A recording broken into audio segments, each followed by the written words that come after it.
你知道紫禁城里低调的有钱人是谁吗？在清朝能进入皇帝的后宫，就代表着这个人已经进入了高新企业。那宫里的娘娘们哪个最有钱呢？今天就来盘一盘清宫剧当中的那些富婆们都是谁。别看梅姐姐好几年不做新衣服，自己在宫里那是新3年旧3年的穿衣服，但往往最低调的人就是最不平凡的人。梅姐姐也是如此。在新人入宫的时候，一到地方，梅姐姐就让彩月拿出银子赏赐引路公公。但和她同时入宫的甄嬛和安陵容就不是这样了。安陵容就不用说了，前期看着就是揭不开锅的样子。甄嬛在到了碎玉轩之后，也只是对引路公公说了声多谢。在第一次侍寝的时候，又是只有梅姐姐拿出银子赏人，但这都不算什么。梅姐姐在经历过假孕事件之后，对四大爷那是心灰意冷呀，从此不争宠也不打扮自己。在甄嬛从甘露寺回来之后，还说她的衣服都是好几年之前的，这衣裳还是我走那年做的。难道说这是因为梅姐姐手里没钱了？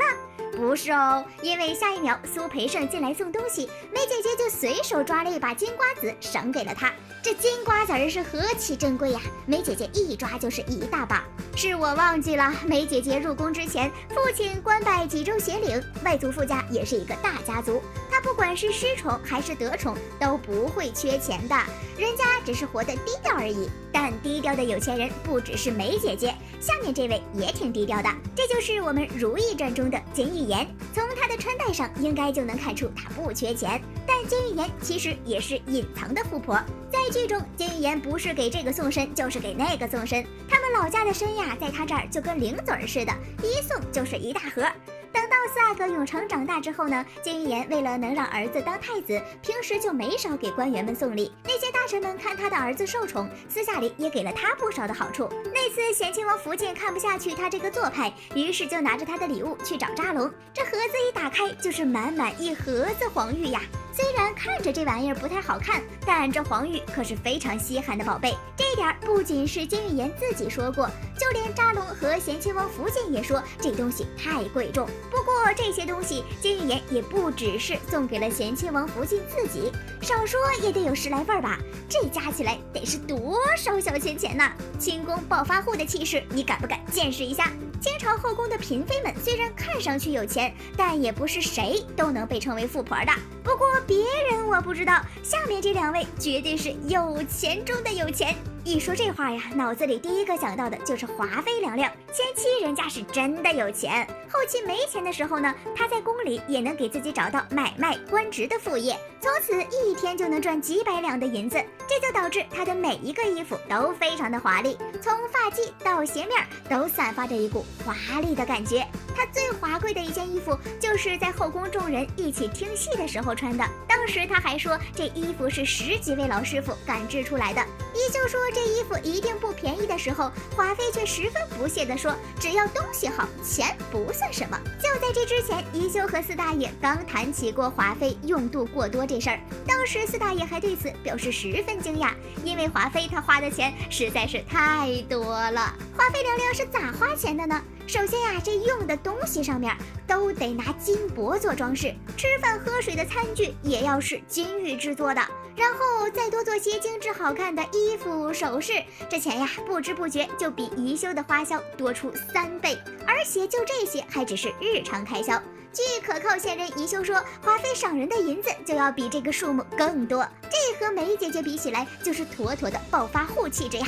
不过就从华妃的开销上就能看出这个人多有钱，毕竟没钱人也不敢这么花呀，真不愧是华妃呀，就是比一般人能花。不过要说清宫暴发户的话，高希月其实也是其中一员，人家还没入王府的时候，父亲就已经是两淮盐运使了。当初的两淮盐运使那可是一个肥差呀，这也是他们家明明出身包衣，但是生活却非常不错的原因。剧中的高希月和华妃一样，也是非常喜欢华丽的衣服。在狼华说要缩减后宫花销的时候，高希月就亲口描述过那华贵的服装，甚至在狼华的缩减制度开始推广之后，高希月还在自己宫里偷偷的穿华服。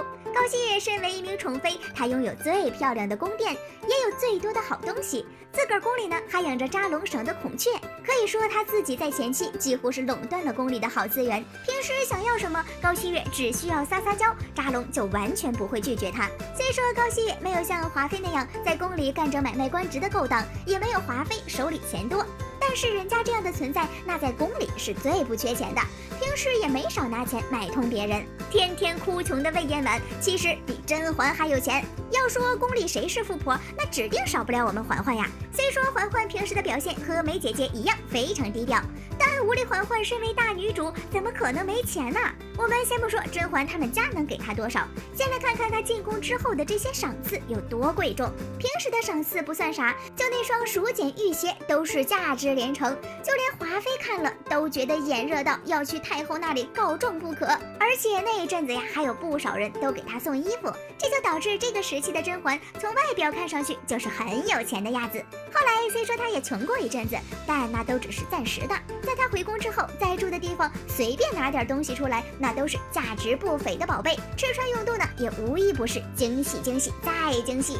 四大爷有啥好东西都要想到给甄嬛一份儿，即便是赶不上曾经的华妃娘娘，那在宫里的彩礼也是不容小觑呀。虽说她自己身上用的少，可有很多东西她都送给了梅姐姐。在财富这个方面，甄嬛可真是比梅姐姐还低调的存在啊。甄嬛还只是低调，还有一个人那是天天哭穷。这个天天哭穷的人就是《如懿传》里的魏嫣婉。她前期还是小宫女的时候确实很穷，因为她得一边给自己攒钱，一边给老妈钱。这个时候的魏嫣婉可以说是又穷又悲惨。这种情况一直到她黑化之后，这个时候的魏嫣婉虽然嘴上说着没钱，但是贿赂田姥姥的时候，那叫一个出手大方呀。还有买通钦天监的钱也是从魏嫣婉这边出的，就更别说魏嫣婉的其他手段了，也都需要用钱来打点上下。从这方面看，还真没办法把她和穷这个字儿挂钩。后来魏嫣婉越来越受宠，手里头呢也就越来越富裕。当初她给各宫送礼物，送的都是一些好东西，就比如影妃的那个猫眼墨额吧。如懿和海兰看到之后都说这玩意儿不错，毕竟这上面的宝石可是外国进贡的大宝石。还有海兰没有收下的镯子，据说也是成色非常好的东西。魏嫣婉送给他俩的东西都是那么的珍贵，那跟他关系好的人岂不是礼物更加贵重？扎龙后宫里的人可不少啊，要上上下下都送一遍。这跟监狱言贿赂大臣们的礼物，在价值上简直是有异曲同工之妙呀。再加上魏嫣婉那边那些奇奇怪怪的毒药，她这一年花的钱确实是一笔很大的开销啊。果然后宫的女人争宠都是有理由的，这不就相当于疯狂加薪吗？谁不想要高工资呀？所以后宫的女人们争宠，是不是也有可能不是为了皇帝，而是为了给自己涨工资呢？